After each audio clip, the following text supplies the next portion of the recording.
قاری صاحب بود نشم کی بود از خوراک برآمد. ما بعد از نماز رفتم گفتم قاری صاحب ببخشید که من یک سوال دارم. این تو خوشحال شد فکر کرد که به خدا این تبلیغ کرده این یک تا مرید پیدا کردم.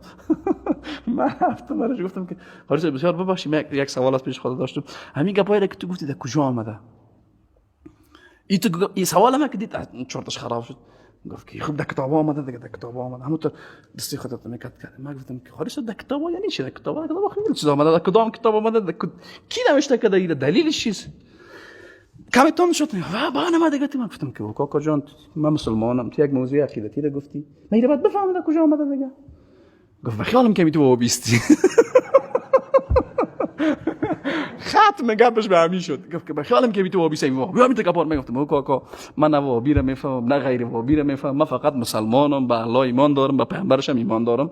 سخنی که الله گفته باشه قبول دارم، سخنی هم که پیامبر گفته باشه قبول دارم. تو این جامعه یک موضوع اعتقادی بسیار مهمه گفتی. اون رقم موضوعی که من از زندگی خود نشنیده بودم. حالا امیر اگه تو بر اساس دلیل گفتی خب بفرما دیگه بگو.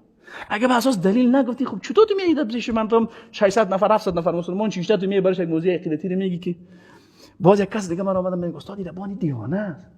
گفتم عجیبه. اگه دیوانه است چرا این سر منبر روز جمعه بالا کردین که سر مردم تبلیغ دین بکنه؟ اگه دیوانه است چرا سر منبر بردین؟ اگه دیوانه نیست خب بیا جوابی گپ خدا بده. من گفتم پوشش نگرد استاد چی بکنین دیگه. گفتم خب پوشش نمیگردم. حالا منظور ما است که اینمی طور واقعیت قضیه است که مولا صاحب نشنوند گپای مرا که واقعیت قضیه است که یک بخشی از این کسانی که در جامعه ما با عنوان ملا و عالم دینن از این قبیلن. میگه باید شما که میشین همین رقم گپا رو میگن دیگه خلاص که نه تنهایی که در اسلام در هیچ جای اسلام نیست، حتی به عنوان اجتهاد خطا هم نیست، بلکه در تضاد کلی با دین هست. پس ما مسلمان ها مکلفیت داریم که ما خود ما مفاهیم دینی رو درست بفهمیم. مفاهیم دینی رو درست بفهمیم، از منابع اصیلش دین بفهمیم. و فکر نکنیم هر کس در هر جایی که هر چیزی گفت این یعنی دین. مردم هم تو فکر میکنن خصوصا بر اساس شکل ظاهری. بر اساس شکل ظاهری رو زیاد میبینن. نه اگر یک نفر لنگی که نداشت دیگه یعنی چیزی از دین نفهمیدن. چند روز پیش یک جای دعوت بودیم رفتیم اونجا اونا ما رو ندیده بودن. مولوی صاحب میگفتن چند نفر گفتم مولوی نیستم. وقتی که دید مثلا ما مولوی بود این رقم سایکت یعنی این سایکت این چه دین امیت یک حس داره مردم متوجه شدین که این رقم اول قواری از این مولانا ایمانا دومی کی خلونگی نداره اما آخر ما شهر زیاد تو پاکول از پیش شهر گذاشت همین رو سر خودمون یعنی این مردم هستن. غالبا مردم به همین دموجه شیشته بودیم که یک نفر نطاق خواست که جامع المعقول و المنقول.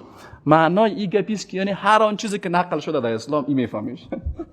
جامع المنقول و هر عقلانیت هم که در اسلام هست این میفهمیش. جامع المعقول و المنقول شیخ الحدیث و القرآن و تفسیر و فقه و اصول. اما تو میگم خب ما خیلی با خدا دیگراش گپ زدن عجیب و غریب گپا گفتن.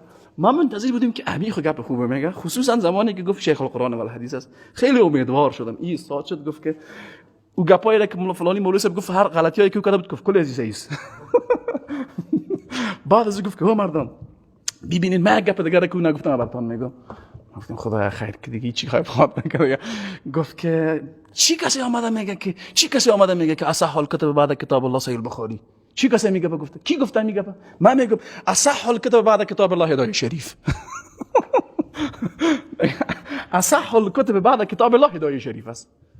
ایران مانم که خدا این جامع المعقول و المنقول شیخ القرآن و الحدیث وقتی این در یک مجلس عام کلان مردم ما اما تو چیز را از دین بگه دیگه گلاب اسلام آدم باید چی کنه دعایش با نگه دیگه گپ از این بیچاره خلاص میشه. ما به این مصیبت گیر افتادیم و در اونجا جای هم نبود که انتقاد بکنم. جای انتقاد نبود. اگر با این سیما انتقاد نکردم خلاص دیگه گلم خدا جمع کردم. اما کردم از این مجلس بعد اومدیم دوستایی که دعوت کرده بودن زیاد خفه هم شدن. استاد باش من گفتم نه من رفتم دیگه شما میفهمین جامع المعقولا و منقولا شیخ القرآن و الحدیث هایتان. حالا اینی مشکل است واقعیت قضیه است و موارد